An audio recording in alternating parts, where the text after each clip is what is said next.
लौटना नहीं पड़ता है। अन्य जितने मरे वह तो स्वर्ग गए, 7 तरह के स्वर्ग है, किसी स्वर्ग में गए और स्वर्ग से पुनः लौट करके संसार में आना पड़ता है। तो ये अक्रूर जी ऐसे भक्त हैं कि भगवान को कृष्ण रूप में देखे हैं, उसको विष्णु रूप में देखे हैं जल के अंदर में, कल की कथा में सुने थे। देखने के पश्चात भी उसका मुंह नहीं गया, मणि लेकर के भाग गया। मणि लेकर के जब भागा तो सत्यभामा च पितरम हतम विक्ष सुचिर पिता, अपने पिता की हत्या देख लिया नजरों के सामने, रोते रोते व्याकुल हो गई वह। भगवान कृष्ण गए हैं समझाने के लिए, देवी संसार में जो आया है उसको जाना ही पड़ता है। और मैं यह मणि पहले लेना चाहता था, इसका भविष्य देख करके कहा गया मेरा ससुर बनेगा, लेकिन यह मारा जाएगा, तुम रोगी। मैं इसीलिए मांगा था इनसे मणि, इसने नहीं दिया, मणि को रख लिया और देखो आज क्या दशा है। आज उसी के कारण ये मारा गया है, ऐसी अवस्था में पड़ा हुआ है। कहते आप उसको मार करके लाइए सतधन्मा को, तभी मेरा कलेजा ठंडा होगा। सतराजीत के देह को रख दिया बर्तन में, तेल द्रोण्यामृतम प्रास्य जगाम गज साह्ययम् कृष्णाय विदितार्थाय तप्ता चख्यो पितुर्वधम्। तेल से भरे हुए बर्तन में सतराजीत को रख देते हैं। भगवान चले हैं और जाकर के कृतवर्मा को मारा। वह डर के मारे कहते हैं मेरे पास नहीं है। देखा संपूर्ण तलाशी लेकर के कहते हैं आप जो भी कसम खिलवा लीजिए, लेकिन मेरे पास मणि नहीं है। सतधन्मा कृतवर्मा दोनों ने कहा मेरे पास नहीं, दोनों को मार भी डाला। वहां से जब लौट करके घर आए और जब घर लौट करके आए तब सत्यभामा को कहा मणि तो मिला नहीं।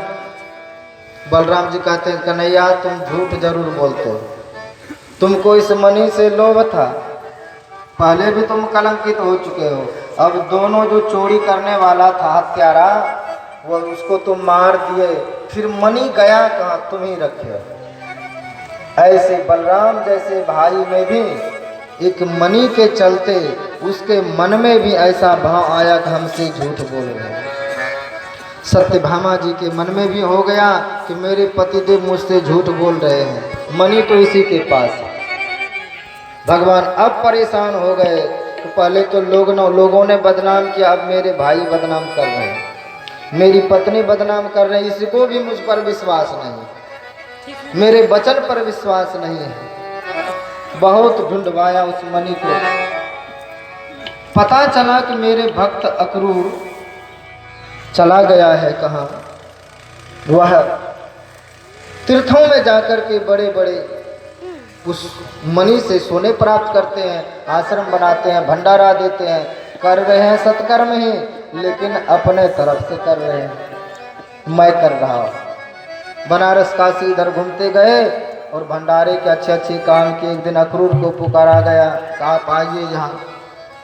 जब गया है तो भगवान कहते हैं कि मैं इस मणि के चलते बहुत कलंकित हूँ, इसलिए आप मणि यहाँ पे प्रकट कीजिए, यहाँ पर रखिए। नहीं निकाला, तब भगवान ने उसके पगड़ी में मणि पड़ा हुआ था, निकाल करके दिखाया, अपने भाई और भार्या का संदेह दूर करवाया।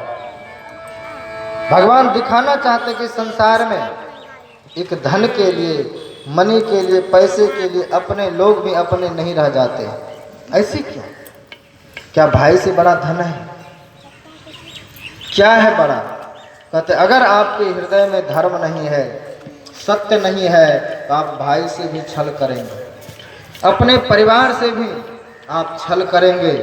कहते ऐसा नहीं करना चाहिए, किसी भी स्थिति में नहीं करना चाहिए। भगवान ने सबका संदेह दूर कर दिया। अगर आप पर शक करता है तो संदेह पहले दूर कीजिए कि मैं झूठ नहीं हूँ। संदेह को दूर करके भगवान फिर आनंद पूर्वक रहने लगे। सत्यभामा तो दुखी थी, उसी दुखी अवस्था में भगवान श्री कृष्ण एक दिन सोचते हैं यहाँ का माहौल ठीक नहीं है, मैं जाता हूँ दिल्ली घूमने के लिए। दिल्ली में कौन रहते हैं? हस्तिनापुर, उसका हस्तिनापुर नाम था दिल्ली का। अंग्रेजों ने इसको दिल्ली नाम रख दिया, उसको हम लोग रट रहे हैं। तो जब वो आए यहाँ पर तो अर्जुन को लेकर के एक दिन भगवान यमुना के किनारे टहलने के लिए गए। एकदा पांडवान् दृष्टुम प्रतीतान् पुरुषोत्तमः इंद्रप्रस्थं गतः श्रीमान् युयुधानादिभिर्वृतम्।